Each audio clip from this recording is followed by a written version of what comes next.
Bienvenue dans Mon Avocat Conseil, votre émission, l'émission dans laquelle on évoque certes bien des difficultés, mais surtout des solutions. Le sujet d'aujourd'hui, la prescription acquisitive. De quoi s'agit-il? Eh bien, je ne sais pas si ça vous dit quelque chose, mais on peut acquérir la propriété d'un bien immobilier par l'usage du temps. Et je pense que même si ce mot exactement ne vous dit pas spécifiquement quelque chose, je pense que tout à chacun a entendu parler de cela, où des personnes sont devenues propriétaires avec l'usage du temps, le plus généralement 30 années. Comment ça fonctionne? Et c'est là où il faut être très prudent. Vous avez un terrain, et vous avez autorisé, sans y penser, votre grand-père le plus souvent, car c'est des choses anciennes, puisque plus de 30 ans, une personne a construit une petite cabane parce qu'il avait des choses à mettre dedans, et puis le temps a passé, on n'a jamais rien dit à cette personne-là, et puis 30 ans après, cette dernière sollicite donc le bénéfice de la propriété de l'endroit en question.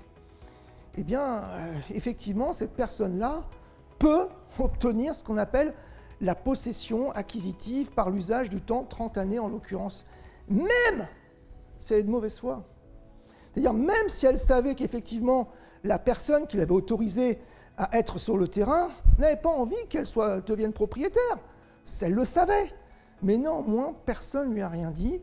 Elle est restée en tant que propriétaire d'une façon visible, paisible, continue, et puis au final, le temps est passé. Et cette dernière pourra solliciter la possession du bien, qui est un moyen effectivement d'acquérir par l'usage du temps un bien immobilier.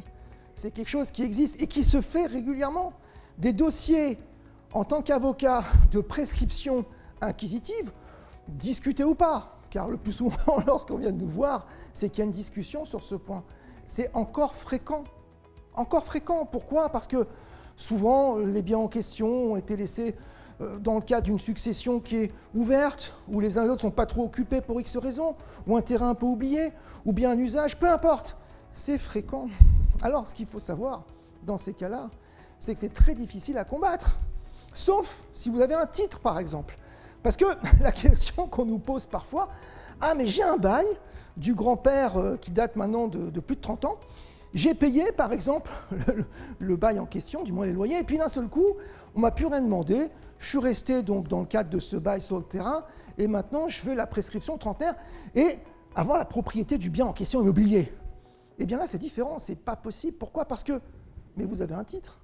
Vous occupez les lieux, non pas qu'en tant que possesseur de bonne ou mauvaise foi pendant plus de 30 ans, mais en cas tout simplement de locataire. Donc si vous êtes locataire, vous ne pouvez pas acquérir cette possession, puisque vous ne possédez rien, vous êtes locataire, pendant plus de 30 ans. Et c'est là où il faut quand même être informé un petit peu de comment ça fonctionne. Je ne peux pas, parce que par exemple j'ai ce bail, envisager par l'usage du temps, bien entendu, mais ce n'est pas si évident que ça pour beaucoup de personnes, cette possession acquisitive. Alors, vous me direz, bah, c'est très bien, je vais mettre, je ne sais pas moi, des bœufs dans un champ, et puis par l'usage du temps, eh bien, je vais devenir propriétaire de ce terrain. Attention, il faut encore avoir la qualité de propriétaire immobilier.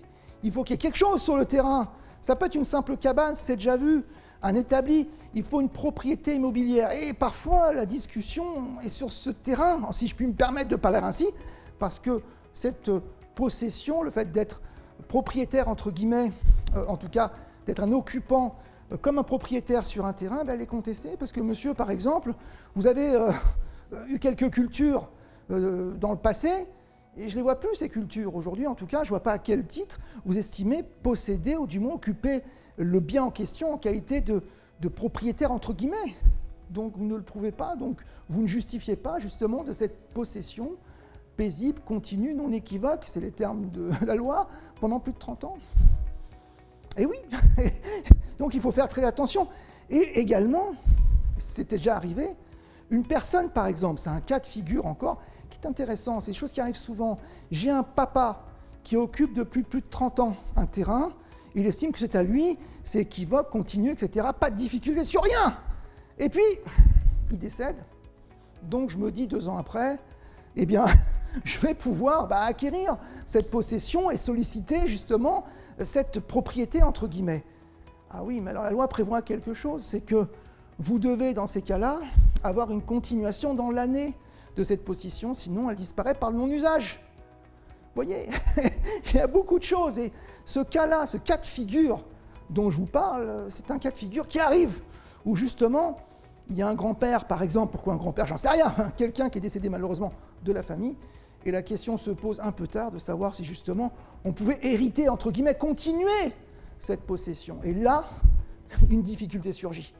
Ainsi s'achève notre émission, l'émission lors de laquelle on évoque, certes, bien des difficultés, car des problématiques, il y en a toujours, et surtout, là on ne s'y attend pas.